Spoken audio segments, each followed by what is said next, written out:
माता की। बहुत बहुत शुक्रिया, थैंक यू सो मच। आज आपने कुछ नई साखियां सुनाई, बहुत बहुत शुक्रिया, थैंक यू सो मच। तमाम सारी बातें होती हैं और उनको कभी कभी मैं शेयर भी कर लेता हूं। कल एक कॉल था मेरे पास, कहने लगे कि वो जो साखियां गाई जाती हैं उसमें से कुछ एक दो गड़बड़ हो जाती हैं। मैंने कहा बिल्कुल, जो गाते हैं मैं उनको ठीक करा देता हूं, और मैंने उनको तुरंत इत्तला दिया। बहुत बहुत शुक्रिया, thank you so much Rahul, बहुत बहुत शुक्रिया। बातचीत के सिलसिले को जोड़ने के लिए एक बार फिर से मैं आपके बीच में हाजिर हूं। भैया जी कहीं में आप सभी का बहुत बहुत स्वागत है, थैंक यू सो मच।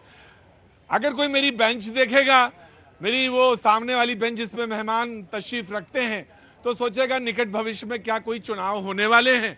यकीनन अभी तो कोई चुनाव नहीं होने वाले हैं, चुनाव के जो परिणाम आए उन पर जरूर चर्चा होनी है, लेकिन ऐसी भारी बेंच है सामने कि कहीं इंच भर भी आज तिल रखने की जगह नहीं है।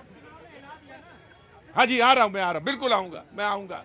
इंच भर भी जगह नहीं है, सब के सब बिल्कुल एकदम टाइट होके फ्रेम में बैठे हैं। बहुत कम होता है ऐसा, लेकिन हमारी इस शो में तो अक्सर हो जाता है। बहुत बहुत शुक्रिया आप सारे मेहमानों का, जो आए हैं, जो आमंत्रित हैं उनका, जो गैर आमंत्रित हैं उनका, जो बगैर बताए आ गए हैं उनका, और जो जबरदस्ती बैठ गए हैं उनका, सभी का बहुत बहुत स्वागत है।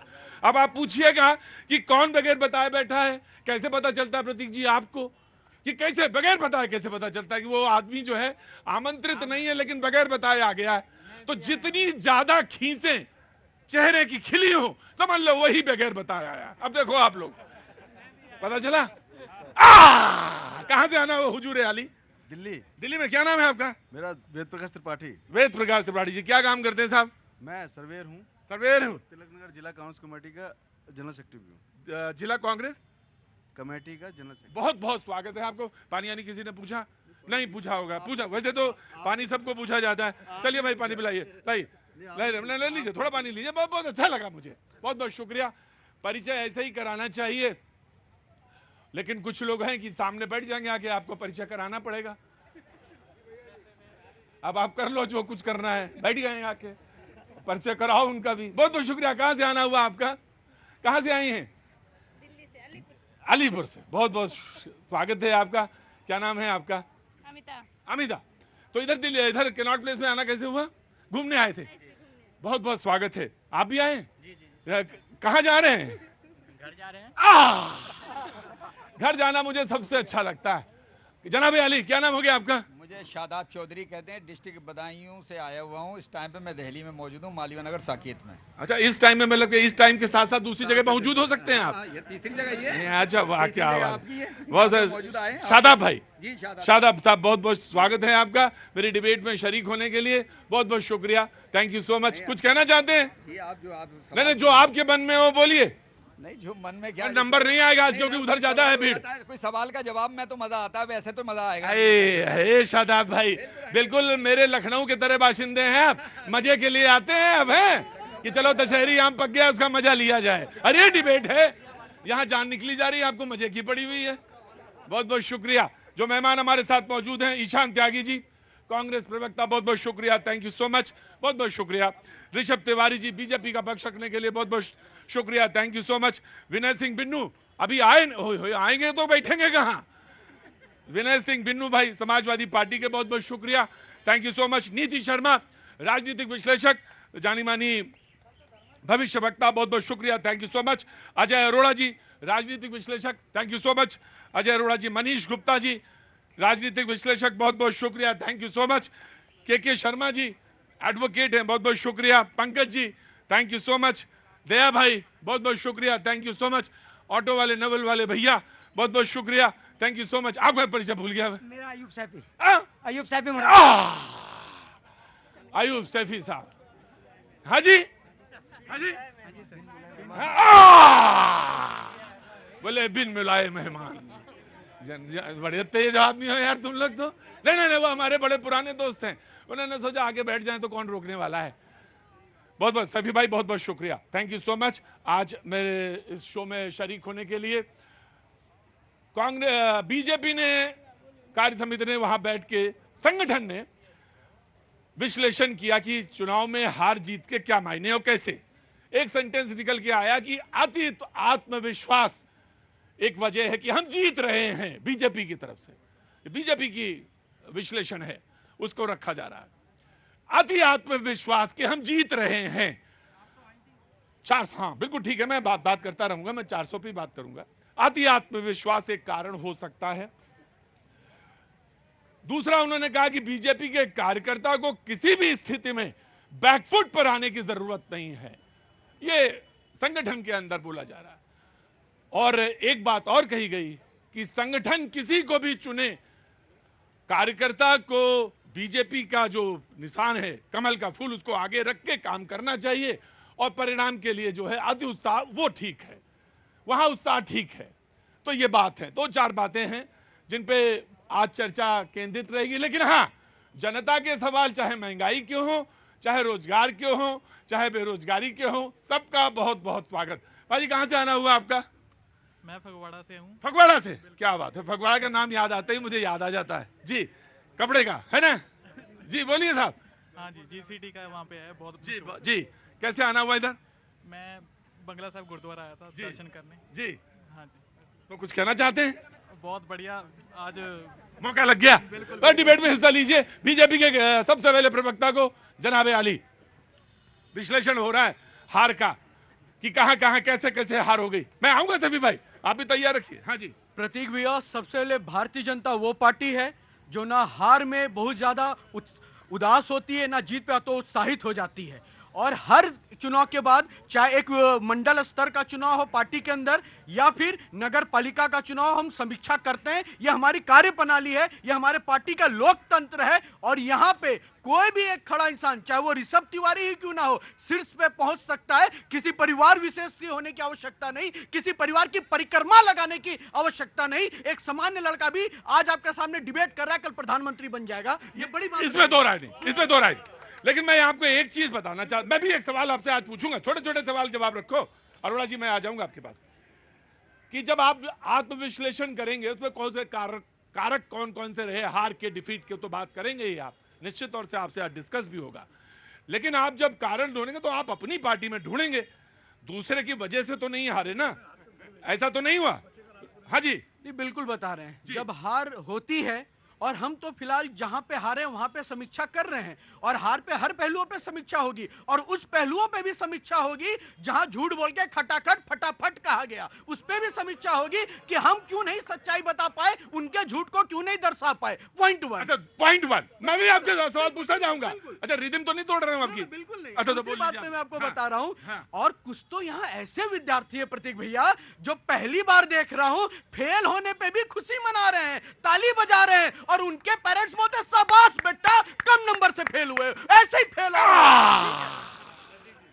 बोले कम नंबर से फेल हो। मैं आ गया। कांग्रेस कहां के यूनिट के आप हैं अधिकारी? तिलक नगर जिला। तिलक नगर जिला, ये तिलक नगर जिला ये बीजे यहाँ पे दिल्ली में है, वहां के कांग्रेस के अधिकारी हैं, परिचय दिया इन्होंने। मैं इनसे सवाल, ये अपनी बात कहना चाहते हैं जी। सर, इन्होंने खटाखट फटाफट वाली बात कही। हाँ जी, मैं इनसे आपसे एक ही क्वेश्चन करना चाहता हूँ। हाँ। एक खटाखट फटाफट वाली बात तब थी कि हमारी गवर्नमेंट आ रही थी, इनके बीजेपी के जो बाकायदा जो इनके सांसद कम हुए, जिनसे भी समर्थन लिया, और समर्थन लेने के बाद गवर्नमेंट बनाई, तो वहाँ खटाखट फटाफट वाला तो कोई मामला ही नहीं है।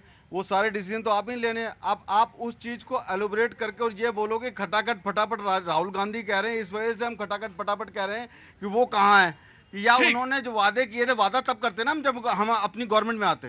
जब हमारी गवर्नमेंट ही नहीं आई तो हम उसका तो वादा करने का मतलब ही नहीं है। नहीं तो आपने वादा किया। अच्छा, नहीं, अरे 8,500 की बात नहीं हो रही अभी। हाँ, अभी आएंगे 8,500 पे भी आएंगे जी। जी प्रतीक जी, प्रतीक जी,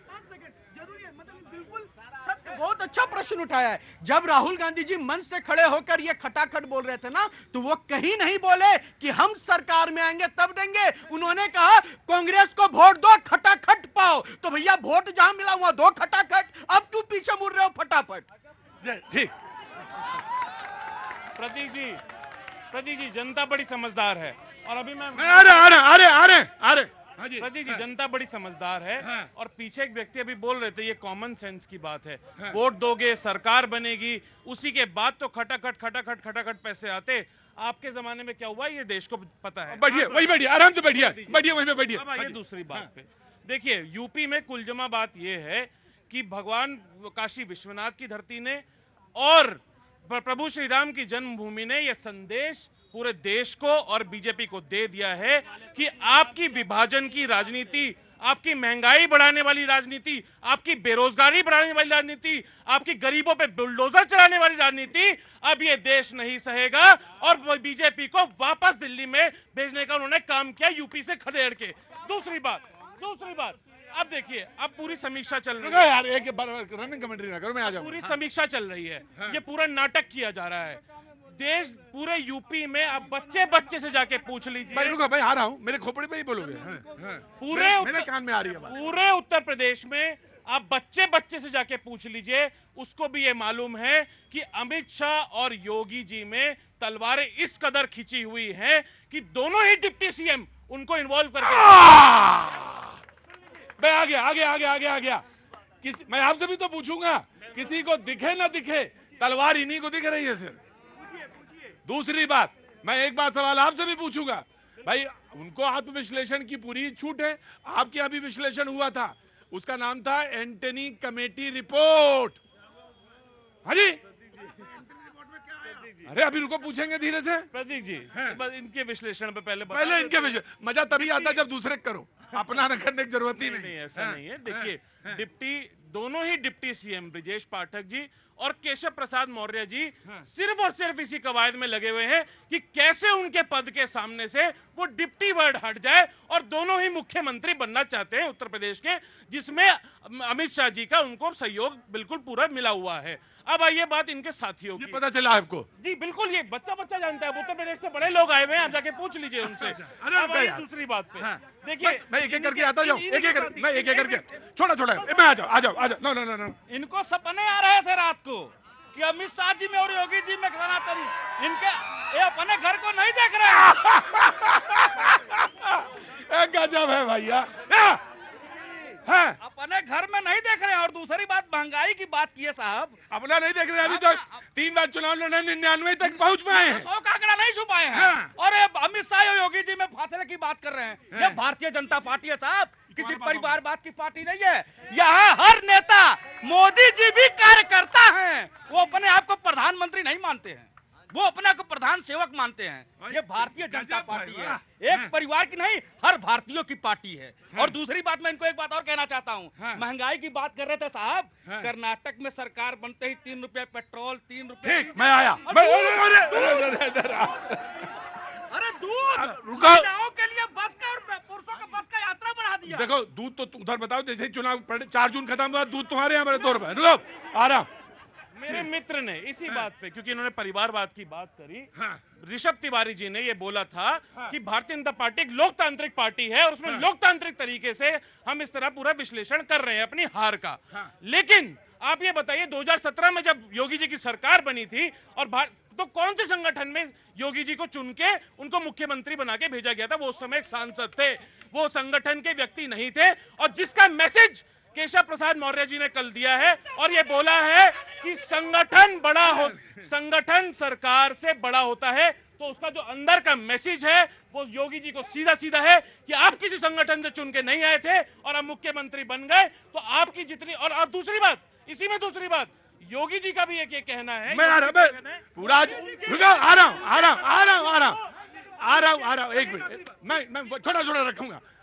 पूरा आज ऐसे याद करके आए गुरु हत्या की तुम्हें। कहते हैं कि हमारे लिए व्यक्ति से बड़ा दल है, दल से बड़ा देश है। मोदी जी कहते हैं इनके लिए दल ही परिवार है, दल ही परिवार है, देश ही परिवार है। और दूसरी बात, एक बात और कहना चाहता हूं मैं इनको, मेरे भाई साहब, एक बात ध्यान दीजिए। आप आए दिन भारतीय जनता पार्टी पर सवाल करते हो। हिंदुस्तान में, कश्मीर में फिलिस्तीन का झंडा लहराया जा रहा है, बिहार में फिलिस्तीन का झंडा लहरा है। यह देश की बात है, आपको सामने बोलना पड़ेगा। मोदी जी पर बार बार टिप्पणी करते हो, उस बात पर टिप्पणी नहीं करते। वोट बैंक है, इसलिए वोट बैंक। सुनो मेरी बात, सुनो, बैठो, ब्लड प्रेशर बढ़ जाता है। प्रतीक जी, इन्होंने कहा योगी जी संगठन से चुनकर नहीं आए, भैया जी थोड़ा सा दूरबीन का बढ़ाइए और सेंस भी देखिए। योगी जी बकायदा भारतीय जनता पार्टी के सिंबल पे सांसद थे, ना कि कांग्रेस के सिंबल पे सांसद थे। दूसरी बात, निकाल रहे थे भारत जोड़ो, इनकी पार्टी खुद कहां टूट रही उसको नहीं जोड़ पाए। और इतनी चिंता जो आपको कॉन्फ्लिक्ट बता रहे हैं, कबूतर से चिट्ठी भेजा था अमित शाह जी ने आपके घर पे, या कैसे बताया था हमारी बीच मतभेद चल रही है? मैं आ रहा जी जी, इन्होंने बोला सांसद थे। ये बताइए, जब 2017 के चुनाव हुए थे तो योगी जी भारतीय जनता पार्टी की प्रदेश इकाई में, उत्तर प्रदेश की इकाई में किस पद पे थे? सिर्फ एक सवाल इनसे पूछ लीजिए। मैं आपसे एक सवाल पूछूं, अगर आप इजाजत दे। मैं पूछ, तुम्हें ज्यादा जल्दी है तो बिल्कुल जल्दी की बात ही नहीं भैया जी, मैं पूछ रहा हूं इनसे किस पद पे थे। योगी जी तो भारतीय जनता पार्टी के कार्यकर्ता और सांसद थे, लेकिन जब राहुल गांधी जी का जन्म हुआ उसके बाद जो कुर्सी और पलंग तैयार कर दी गई, आज एक जन्म हुआ है, यही बनेंगे जो बनेंगे, वो कौन से पार्टी के थे? घुसने के साथ राष्ट्र उपाध्यक्ष, राष्ट्रीय अध्यक्ष, नेता विपक्ष परिवार से नहीं आते। हम जनता के चुने हुए जनप्रतिनिधि भेजते हैं और बकायदा परिवारवाद के खिलाफ लड़ने वाले हैं। आराम से नहीं, आराम से नहीं, आपके सारे लोग खड़े होंगे जी। कैसे हैं? बस सर बढ़िया। अरे आम जनता से भी तो पूछना चाहिए। कहाँ से आना हुआ? सर हम रहते हैं Karawal Nagar. Karawal Nagar. I love you too sir. लिखे हो यार, वही तो। अच्छा, बड़ा हार्ट वार्ट बनाए हो। क्या नाम है? केशव गुप्ता। केशव गुप्ता। हाँ जी सर। गुप्ता जी क्या काम करते हैं? सर वाटर टैंक क्लीनिंग का काम है मेरा ऑनलाइन। वाटर टैंक का? तो दिल्ली में तो अच्छा काम है ये। हाँ जी सर। हाँ, उसे बरसात में कैसा चलता काम ये? सर बरसात में थोड़ा हल्का हो जाता है, पर सही चलता है। रुकिए, मैं आ रहा हूँ। बरसात में थोड़ा हल्का हो जाता है। अच्छा ठीक है भैया, बताओ। सर जब 7 साल कांग्रेस रही थी तब वो कुछ नहीं कर पाई, तो अब क्यों वो कर रही है? अरे भाई तू करेगी तो छटपटाहट तो होनी चाहिए ना। 70 साल में कुछ नहीं हुआ तो 10 साल में क्यों उनकी वो हो रही है? नहीं, मैं आया गुप्ता जी। जी नमस्ते। नमस्कार जी। कहाँ से आना हुआ? रुको गुप्ता जी, कहाँ से आना हुआ? जनकपुरी दिल्ली। जनकपुरी दिल्ली। क्या नाम है आपका? पूजा। और आपका? सुनील अग्रवाल। सुनील अग्रवाल। दोनों का बहुत बहुत स्वागत है। तो कैसे आना हुआ इधर? कि इनका काम अच्छा चलता होगा। दिल्ली में पानी बहुत गंदा आता है ना, तो वाटर टैंक क्लीनिंग का काम तो अच्छा चलता और होगा। आजकल पानी की बहुत मारा मारी है दिल्ली के अंदर, और इतना गंदा पानी। देखिए ये तंज करती हैं, घर पे भी ऐसे ही तंज करती हैं क्या? टांट करती हैं ये? हाँ देखिए, दिल्ली में पानी गंदा आता है। जी क्या हुआ शफीक भाई?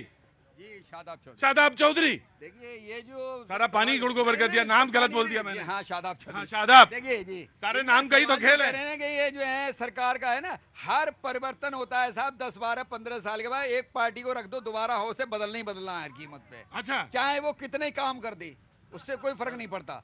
ये 10 साल के बाद जो है ये जाना था, हमने यहीं खड़े होकर बोला अभी कि 400 पार तो बहुत बड़ी चीज है, ये सरकार बनाना मुश्किल पड़ जाएगा लोगों को। राइट, ठीक। मैं आया एक वन बाय वन। जी अरोड़ा जी। प्रतीक जी, इनकी पार्टी में जो चर्चा हुई वो इनकी पार्टी जाने।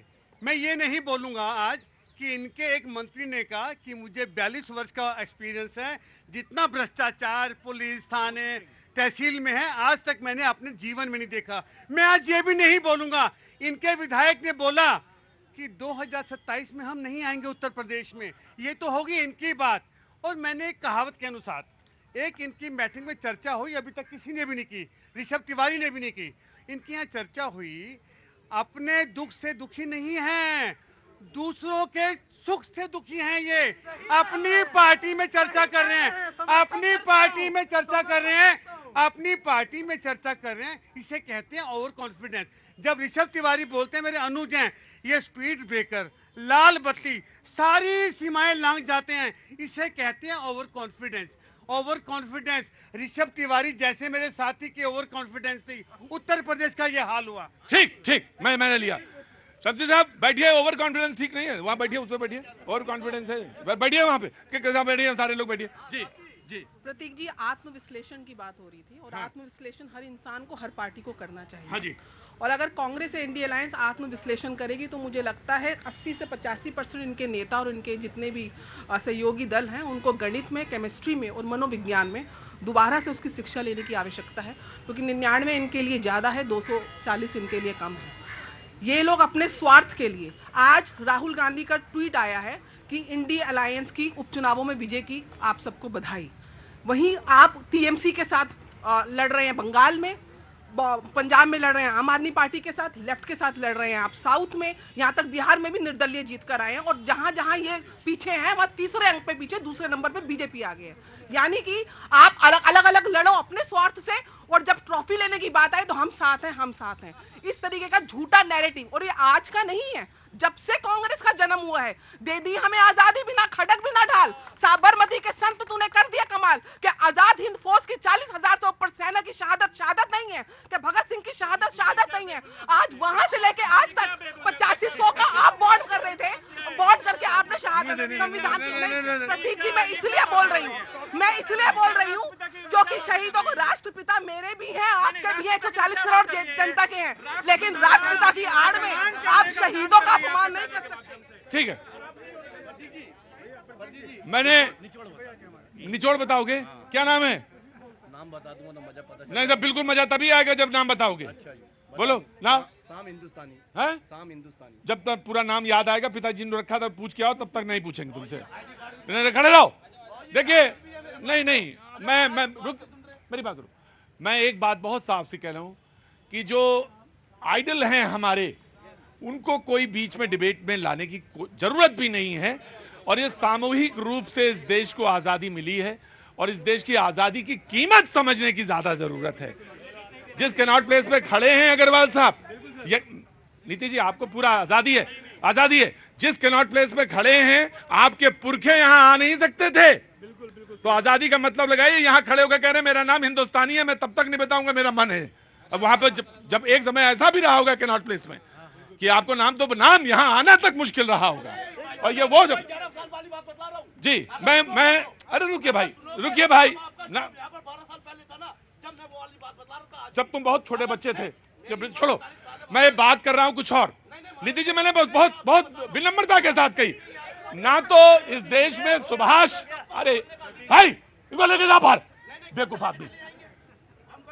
इस देश में ना तो सुभाष बाबू गार्ड साहब, इस देश में ना तो सुभाष बाबू के लिए कोई रेखा खींची जा रही है, और ना तो भगत सिंह के लिए कोई रेखा खींची जा रही है, और ना इस देश में राष्ट्रपिता महात्मा गांधी के लिए।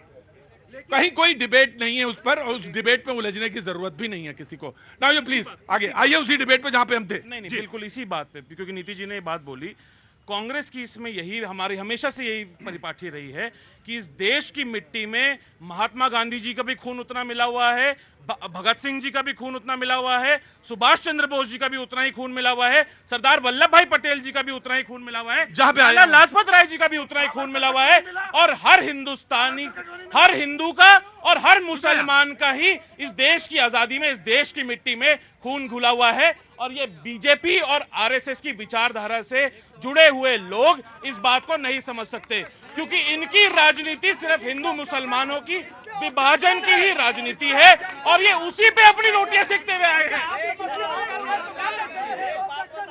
आराम से सारे लोग बैठेंगे, मैं किसी से नहीं पूछूंगा डिबेट में आज। सारे लोग बैठेंगे, सारे लोग डिबेट में बैठेंगे, सारे लोग डिबेट में बैठेंगे। डिबेट कहां चल रही थी और कहां तक पहुंच गई, कहां पहुंच गई जाके? जी, कहां से आना हुआ भैया? मैं दिल्ली से हूँ। बोलो, क्या नाम है? मैं आपके जो मेहमान आते हैं, बहन का आप तारुफ करा दे एक बार, क्या है? तारुफ तो जरूर करा दूंगा, इसमें कोई दिक्कत नहीं, तुम्हारी जबान बहुत साफ है। कहाँ के रहने वाले, बाशिंदे कहाँ के हो? यूपी। अरे यूपी इतना बड़ा है, बेकार वाली बात ना करो। इटावा के हो, बहुत अच्छी बात है। इटाए तो जानते हैं, जो इटावा है वो इटाए जानते हैं, क्यों बोला मैं जरूर आऊंगा, तारुफ करा दिया। मैंने बताया नीतीश शर्मा और राजनीतिक विश्लेषक जी। हाँ जी। कल मैं एक चैनल देख रहा हूँ, उस पर धर्मगुरु थी, ये तो न्यूज नेशन पे। हाँ। कैसे आज राजनीतिक विश्लेषक कल धर्मगुरु हो गए किसी पे? कैसे? एक ही आदमी दो छवि। वाह, बहुत अच्छी बात। मैं जवाब दूंगा, आप उसकी चिंता ना करिए भैया। ये तो दो ही चेहरे दिखे, यहाँ तो कई लोग ऐसे कपड़ा पहन के आते हैं जिनके 4-4 चेहरे हैं, तो वो कैसे पता लगाएं कि कौन सा चेहरा कहाँ पे किस जगह फिट हो जाएगा। लेकिन ये बात ठीक है, अगर वो धर्म को समझती हैं या धर्म को जानती हैं तो वो धर्म पे बोलती हैं। मैंने तारुफ भी कराया तो उन्होंने कहा कि ये ज्योतिषी भी हैं, और मैंने कहा कि ये राजनीति पर भी बोलती है। Of course I will give you time. जी बिल्कुल, धर्माचार्य के रूप में मैं अपना संबोधन रखती हूँ, और मैं आशा करती हूँ कि 140 करोड़ मेरी देश की जनता धर्म का आचरण करेगी। धर्म के आचरण का करना, धर्म का अर्थ समझ लीजिए, धारयति च धर्म। धर्म अर्थ काम मोक्ष 4 पुरुषार्थ को साधना मेरा और आपका सबके जीवन का लक्ष्य है और उस लक्ष्य के प्रति हम सबको उजागर और निष्ठा के साथ उसका आचरण करना चाहिए और धर्म का उधर संबोधित नहीं करेंगे, इधर करेंगे, ऊपर निर्वहन करना चाहिए। और धर्माचार्य के रूप में अगर मेरे को मंच मिलता है तो मैं देश की सनातन संस्कृति और धर्म का भी उतना पालन करूंगी। और राजनीति की अगर जहां तक बात है तो धर्म से राजनीति है, राजनीति से धर्म नहीं है। ठीक ठीक ठीक ठीक, मैं जय जय सीताराम, आराम से नहीं ठीक ठीक ना जी। देखिए आइए अभी बात चल रही थी एनालिसिस की। बीजेपी अपना एनालिसिस कर रही है, अपनी गलतियों को फाइंड आउट करने की कोशिश कर रही है, अच्छी बात है, बहुत अच्छी बात है। और अगर विपक्षी भी उस पर छींटाकशी कर रहे हैं, ये भी अच्छी बात है। क्यों? इससे बीजेपी को पता लगेगा कि वो ऐसी कौन सी वही वाला काम बिगाड़ेंगे, अपना काम बनाएंगे, दूसरे काम बिगाड़ेंगे। ऐसी कौन सी बात है जो हम ऑब्जर्व नहीं कर पा रहे, विपक्षी ऑब्जर्व कर रहे हैं, इससे भी लर्न करने की बात है। लेकिन कांग्रेस ये भी लर्न करे, क्या वो रियल में एनालिसिस करते हैं? क्या वो ये देखते हैं कि उनकी पार्टी में जब हार होती है किसी राज्य में, ताकि वो रियल में भाई कैसे होगा? एक जमाना ऐसा था कि प्रेसिडेंट अलग होता था और प्राइम मिनिस्टर अलग होता था। फिर एक समय ऐसा भी आया कांग्रेस में, जो कांग्रेस का प्रेसिडेंट होता था वही कांग्रेस का प्रेसिडेंट प्रधानमंत्री भी होता था। तो कैसे एनालिसिस करेंगे? मैं बिल्कुल कह रहा हूं, ये भी मैं बिल्कुल फैक्ट एंड फिगर के साथ जो बोलता हूं, बिल्कुल फैक्ट एंड फिगर के साथ बोलता हूं। तो मुश्किल यह है कि जहां संगठन अलग खड़ा होगा और राजनीतिक पार्टी अलग, तब तो विश्लेषण होगा। लेकिन अगर वही प्रेसिडेंट है और वही प्रधानमंत्री है तो फिर विश्लेषण थोड़ा दिक्कत हो जाती है। जी बिल्कुल, ना बिल्कुल ठीक है, आपने बोला, मैं आया जी, कांग्रेस को दूंगा। जी जी जी देखिए, सबसे वरिष्ठ नेता अगर सरकार बनाने के बाद और चुनाव जीतने के बाद प्रधानमंत्री बन जाता है तो इसमें कोई भी दिक्कत वाली बात होनी नहीं चाहिए। भाई साहब एक बात सुनिए, 61 में एक मिनट सुनिए मुझे, ना मैं पूरी बात सुनूंगा। या तो मेरी बात को काटो तो लकीर लंबी लेके आओ, लेकिन गूगल करो और प्रधानमंत्री इंदिरा गांधी कब प्रेसिडेंट और कब प्राइम मिनिस्टर, और उस समय कैबिनेट में कौन सीनियर था ये भी देख के बताओ। उस समय कैबिनेट में कौन सीनियर था ये भी देख के बताओ। जी हाँ, तो ठीक है, फिर उनको तो मना कर नहीं सकते, उनको झुकला नहीं सकते। अगर इसी परिपाटी को फॉलो किया जाता तो उत्तर प्रदेश में 2017 में प्रदेश अध्यक्ष केशव प्रसाद मौर्य जी थे। अगर उस परिपाटी को फॉलो किया जाता, अगर वो वरिष्ठ नेता थे तो तभी उनको प्रदेश अध्यक्ष बनाया होता। वो ताकत है उनकी, वो ताकत है, वो नहीं है, उनको प्रदेश अध्यक्ष पार्टी एक पद, तभी उनको प्रदेश अध्यक्ष बनाया था क्योंकि वरिष्ठ नेता थे। तो सबसे वरिष्ठतम नेता को आप प्रदेश अध्यक्ष तो बना देते हैं, लेकिन जब आपकी सीटें आ जाती हैं तो योगी जी को दिल्ली से इंपोर्ट करवा के वहां से और उनको चीफ मिनिस्टर बना दिया जाता है। तो ये जो रस्साकशी है, कांग्रेस में नहीं हुआ, कांग्रेस में नहीं हुआ, ये जो रस्साकशी है ये 2017 से। जी क्या कह रहे थे साहब, कहां से आना हुआ, बोलिए ना। अरे बीच में बोलते हैं, ये गलत बात है, बीच में ना बोला करिए। जी हाँ जी ऐसा है, एक ही बात है, 100 बातों की एक बात। ये हम राजतंत्र लोकतंत्र जो भी कह रहे हैं, लोकतंत्र कह रहे हैं, राजतंत्र नहीं कह, कैसे कहें? राजा जो है, जनता सिर्फ वोट से अपनी सरकार बदल सकती है। राजा हिंदू होगा तो जलाकर मार देगा और मुसलमानों को दफनाकर मार देगा। जितनी महंगाई और जितनी बेरोजगारी है देश के अंदर, वो इतना एक मुद्दा है। मैं भी अस्पताल आया था, वहाँ दवाइयाँ कहते हैं कि लिख के देते हैं बोर्ड पे, दवाइयाँ नहीं मिले तो यहाँ फोन करो, वहाँ फोन करो, दवाइयाँ नहीं मिलती। वास्तव में बहुत सारी समस्याएं हैं। असली समस्या ये नेता जो कर रहे हैं, क्यों हार गए, क्यों जीत गए। अरे असली समस्या है, बताओ कि घी कैसे मान लीजिए 200 रुपए किलो हो, चावल कैसे 15 रुपए किलो हो जाए, रोजगार कैसे लोगों को मिले। यहाँ कोई कहता है आधे अधूरे से ताली ना बजाओ, ताली बजाओ तो पूरी तरीके से बजाओ। असली समस्या जो है उस पर बात नहीं करनी है। वो इतने वोट से, इतने इस बूथ पे इतने जाति है, इतनी फलाना है, इतने जाटब है, ये आंकड़े आते ही क्यों हैं? इस तरह के आंकड़े आने ही नहीं चाहिए। और जातिगत आधार पे टिकट देते हैं और उस हिसाब से कहते हैं कि ये हो गया, वो हो गया, ये हार गया, वो जीत गया। सारी जात पात की राजनीति है। सारी पार्टियां, कांग्रेस, भाजपा, आम आदमी, सारी पार्टियां, राजनीतिक पार्टियां जो है जात धर्म की राजनीति करती है। उनको जनता से मतलब नहीं है। वो सड़क बना के 200 यूनिट दे के, पानी दे के, 20 यूनिट दे के, बस दे के जाति वोट हमेशा मिलता रहे, वोट मिलता रहे। राइट, जी सफी साहब वो बोलना है, आ जाइए, आए थे तो बोलने के लिए। हाँ जी, कहाँ से आना हुआ था? मैं मुराद से आया हूँ सर। अच्छा, भाजपा से बिलोंग करता हूँ। अच्छा, क्या बोलिए? हम मुराद में मिले थे। अच्छा बोलिए, अच्छी बात है। बताओ क्या बोलना, मैं ये तो कह रहा हूँ, कोई क्वेश्चन ऐसा है कि अभी लिख के देंगे तब बोलिएगा। बैठिए। मैं ये बोलना चाहता हूँ कि जहाँ तक ये जो बैठिए, सभी जो मंथन हो रहा है वहाँ पे, मुझे लगता है कि वहाँ पे हार का जो कारण था, एक तो पैरासूट जो कांग्रेस से जो लोग आए थे उनको टिकट देना, कार्यकर्ता में नाराजगी थी। और हालांकि लोग ऐसा, हम देखिए अंधविश्वास पे विश्वास नहीं करते, पर प्राण प्रतिष्ठा में जिस तरह से शंकराचार्य ने कहा था कि आधे अधूरे राम मंदिर को नहीं करना चाहिए, कहीं ना कहीं राम भगवान का श्राप लग गया है। और महंगाई, बेरोजगारी तो जो भाई ने बताया वो तो खैर है ही है, वो बहुत बड़ी मुद्दा है जो आज के आप बोल को नहीं सकते भाई। जब भाई आखिर जहाँ जहाँ राम था वहाँ पे आप मथुरा हारे, आप अयोध्या हारे, आप रामटेक हारे, आप देखो अभी बद्रीनाथ हारे, वहाँ हारे। प्राण शराब भी हो सकता है, ये शराब भी हो सकता है।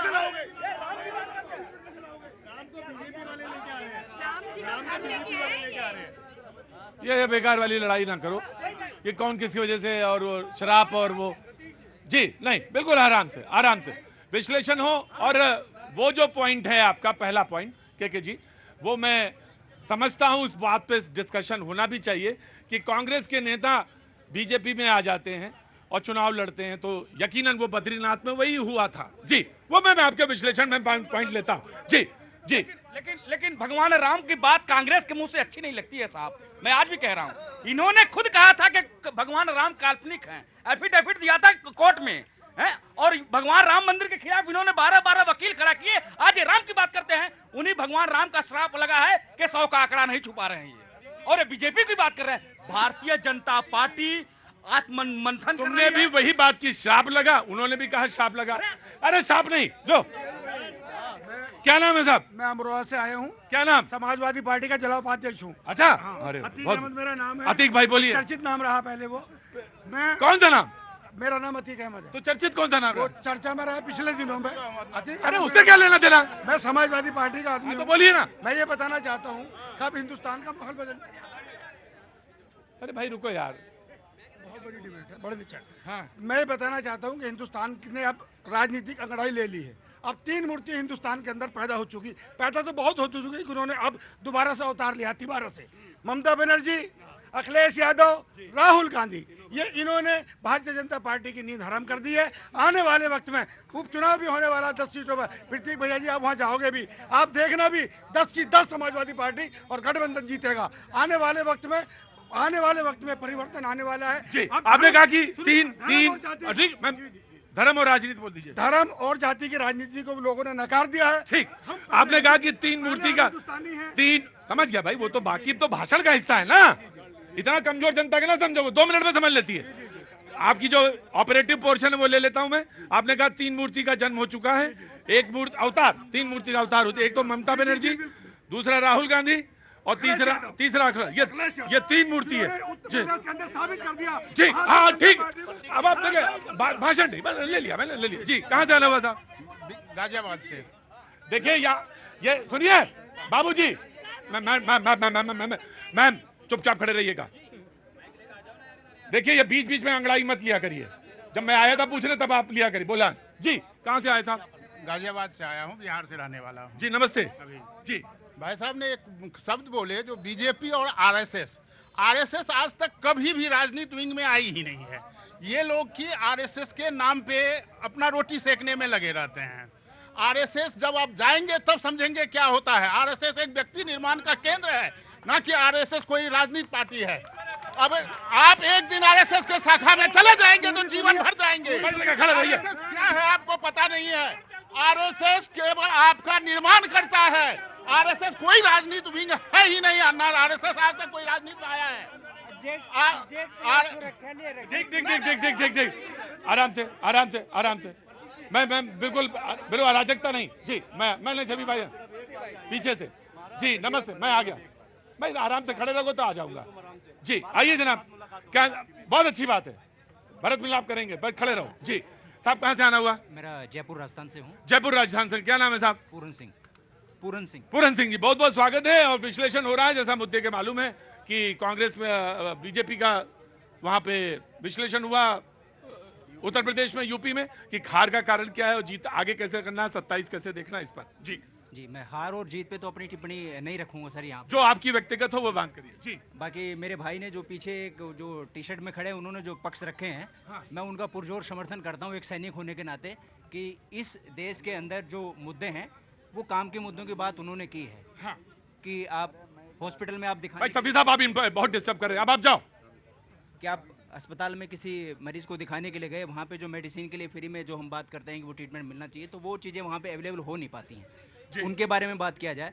और जितना भी इंफ्रास्ट्रक्चर के डेवलपमेंट किए उनके बारे में बात किया जाए। जात पात की बात न करके आप डेवलपमेंट की बात करिए, लोगों को रोजगार दीजिए, महंगाई पे लगाम लगाइए, ये जरूरी मुद्दे हैं। पूरन भाई मैं आपकी बात को बहुत आगे बढ़ाता हूं और ये बात सही है और ये बहुत महत्वपूर्ण बात है, बहुत महत्वपूर्ण। लेकिन हाँ, पार्टी के अंदर उसकी चर्चा होती है, पार्टी अपनी हार जीत का विश्लेषण करती है। लेकिन मैं आपके एक बात का, जो पीछे भाई ने कही थी बात, उसको कि आखिर 27 में अगर जाना है और 47 का अगर सपना देखना है, विजन है, अगर 2047 का सपना देखना है तो हमें उसी स्तर पे बात करनी होगी। 2047 में देश कैसा होगा या कैसे विकास क्रम कैसे चढ़ेंगे, तो इस पर बात होनी चाहिए और इसी की लकीर खींची जानी चाहिए। मैं आ रहा नीति जी।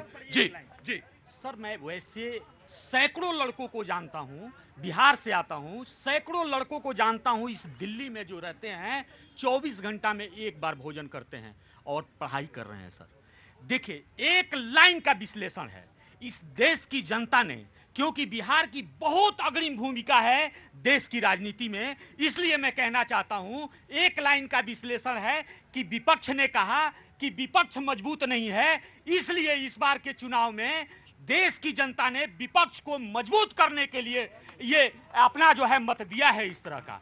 बस एक लाइन का विश्लेषण। और विपक्ष का भी कर्तव्य बनता है, ये कर्तव्य नहीं बनता कि मौर्य जी क्या कर रहे हैं, जोगी जी क्या कर रहे हैं, मोदी जी क्या कर रहे हैं, ये विश्लेषण नहीं है। ये विश्लेषण है कि उन लड़कों का चयन कीजिए साहब, आपके पास सारे ताकत बैठे हुए हैं और आप देश की राजधानी में बैठे हुए हैं, ज्यादा दूर जाने की जरूरत नहीं है। इस देश की राजधानी का सर्वे कीजिए और उन बच्चों को निकाल के सरकार के सामने रखिए कि ये बच्चे हैं जो 24 घंटा में। राइट। बच्चों से मतलब बच्चे से नहीं है, ये बच्चों से मतलब है वो जो तमाम सारे विकास के जो कंपोनेंट हैं, जो तमाम सारे कंपोनेंट्स हैं, उस पर बात करिए, कैसे आगे की रचना कैसे बने। जी नीति जी कुछ बोलना चाहती हैं, देन बीजेपी। जी मैं देता विषय रूप से पार्टियां विषय नहीं होनी चाहिए, विषय मुद्दे ही होने चाहिए, चाहे महंगाई हो, चाहे बेरोजगारी हो, चाहे रोजगार हो। जी लेकिन 1970 का इंदिरा गांधी का एक कथन मुझे याद आ गया। जी उन्होंने बोला एक समान इसलिए बोला इतिहास में कि मैं बोलती हूँ विपक्ष के लिए, ये बोलते हैं इंदिरा हटाओ, ये बोलते हैं यानी कि विपक्ष बोलते भाई रुको, भाई जब सुन ले आप उसको काट दीजिएगा। जी ये बोलते हैं इंदिरा हटाओ, मैं बोलती हूँ गरीबी हटाओ।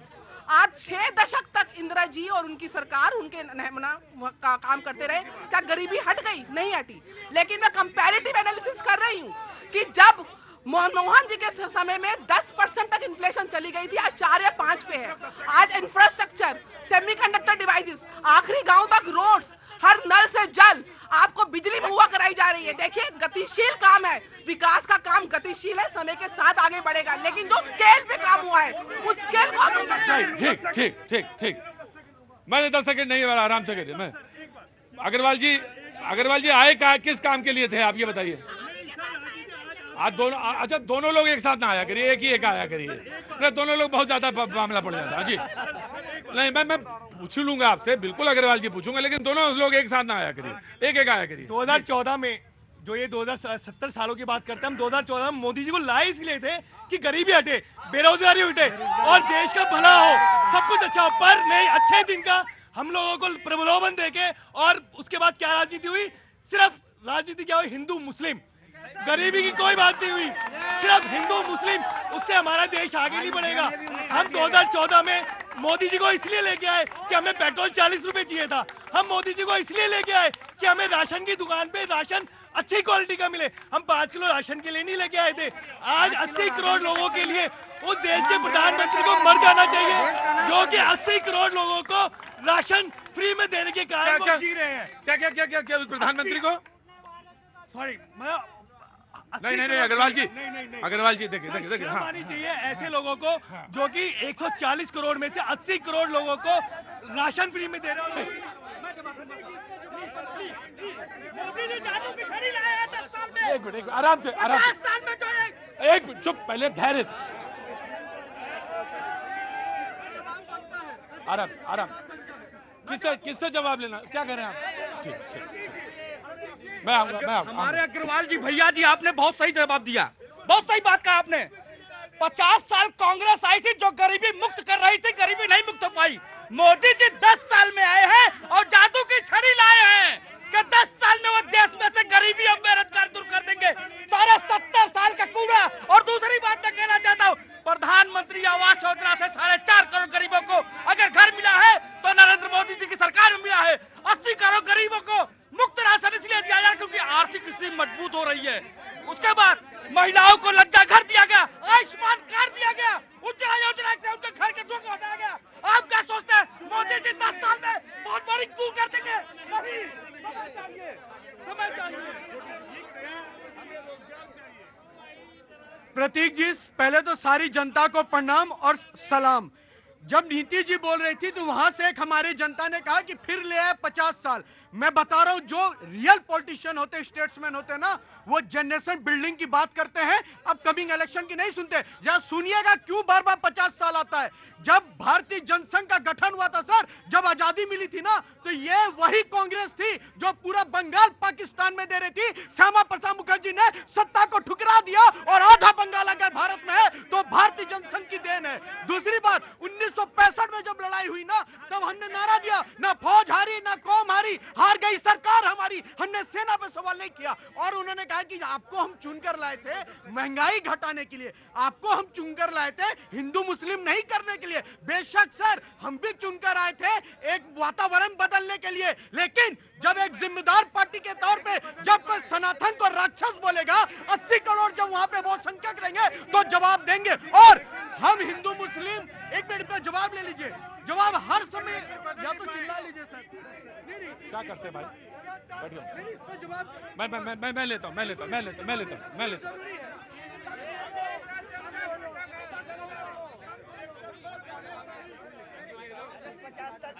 कहाँ से आना? सर मैं बिहार से आया हूँ और मैं अभी जस्ट कॉलेज कंप्लीट किया हूँ। सर मेरे एक मुद्दा, तो मेरे को पॉलिटिक्स में सर इंटरेस्ट बिल्कुल भी नहीं है। यहाँ पे पॉलिटिक्स एक्चुअल में सर चल भी नहीं रहा है, यहाँ पे चल रहा है लुका छिपी का खेल। तो सर मुझे उसमें जाना भी नहीं है। सर मुझे एक रिक्वेस्ट करना है गवर्नमेंट से कि सर ये जो 2021 कोविड के बाद जो एक एजुकेशन पॉलिसी ख़राब हुई है उसके थ्रू थोड़ा काम करें उस पर, क्योंकि सर 2021 के बाद जो गवर्नमेंट एग्ज़ाम हुए और sir IIT, JEE mains, UPSC सारे एग्ज़ामों में बहुत सारी चीज़ें ऐसी हो रही हैं जो पेपर लीक हो जा रहे हैं और सारी चीज़ों में इशू आ रहा है। तो सर उस पर थोड़ा सरकार काम करे। I agree. देखिए मैं मालूम है 2014 से के बाद का सफर जिस पे अग्रवाल साहब आप बोल रहे थे, कुछ स्टेप्स तो जरूर कड़वे लगे होंगे आपको, यकीनन। अरे जैसे कि आपको तो बराबर राजनीति की हिस्सेदारी है आपकी दोनों की, तो आप जानती तो हैं ही हैं। लेकिन क्या है कि मुल्क कहां से आके कहां खड़ा हुआ है इसका जरूर मूल्यांकन। लेकिन हाँ, हमको कहां जाना है, कहां पहुंचना है, ये बहुत क्लियर होना चाहिए। पहली बात तो विकास को देखने के लिए दिल को विशाल करने की आवश्यकता है। सीधा पॉइंट पे आता हूं। जो भाई ने सवाल पूछा, 2014 से पहले भाई आप भी घर में खाना तो बनाते ही होंगे, गैस सिलेंडर लेने के लिए बकायदा छुट्टी लेनी पड़ती थी ऑफिस से कि आज नंबर लगाएंगे तो कल जाके लेकर आएंगे। दूसरी बात बता रहा हूं, पढ़ लिख कर लोग जब बड़े होते हैं और उसके बाद अपनी डिग्री के लिए ही गैजेट ऑफिसर से साइन कराना पड़ता था और आपको प्रूफ देना पड़ता था। छोटी छोटी चीजों को सरल हमने किया और हर बार ये कहा जाता है, अरे जिनको राम जी ने हरा दिया, अरे जिनको शिव जी ने हरा दिया, अरे हम तो उन पार्टी उन संस्कार से आते हैं। राम जी हमारे पिता और मातृ समान गार्जियन स्वरूप हम उन्हें मानते हैं। अगर कोई पिता के लिए घर बनाएगा तो उसके लिए वोट सोचेगा क्या? ऐसी स्वार्थ की राजनीति विपक्ष करती है। हमने तो सेवक का काम किया, राम मंदिर बना, पूजा की, अरे वोट भाड़ में जाए sir.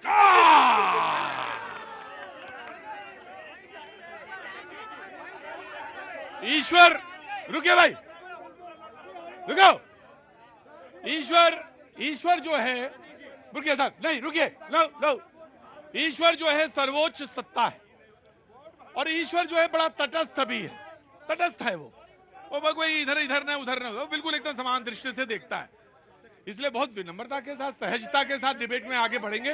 Of course, no, the Congress will get a chance.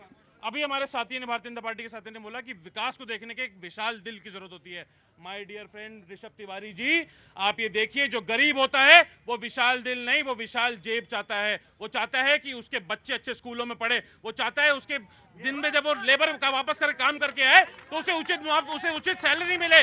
अगर टीचर चाहते हैं कि अगर हम शिक्षा दे रहे हैं लोगों को तो उनको अच्छी सैलरी मिले, किसान चाहते हैं उनको अच्छे दाम मिले। तो आप दिल की बात मत करिए। रुकिए दूसरी बात रुकिए, तो करिए ना कर्नाटक में, हिमाचल में, कौन रोके आपको? कर रहे हैं, बिल्कुल कर रहे हैं। कर्नाटक और हिमाचल में हमने जितने वादे किए थे, हम भारतीय जनता पार्टी के वादा खिलाफी नहीं करते, हम पूरे वादे पूरे कर रहे हैं। दूसरी बात, आप जब समीक्षा करने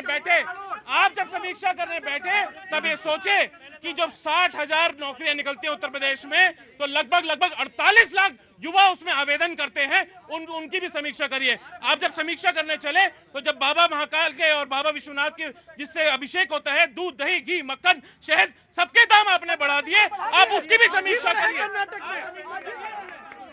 बहस देखिए कितनी अजीबो गरीब है। एक तरफ कह रहे हैं कि जेब बड़ी होनी चाहिए और तुलना आपको ये करनी चाहिए। देखिए, हमने कर्नाटक में ये किया, हिमाचल में ये किया, हमने इनको उड़ा के यहां कर दिया।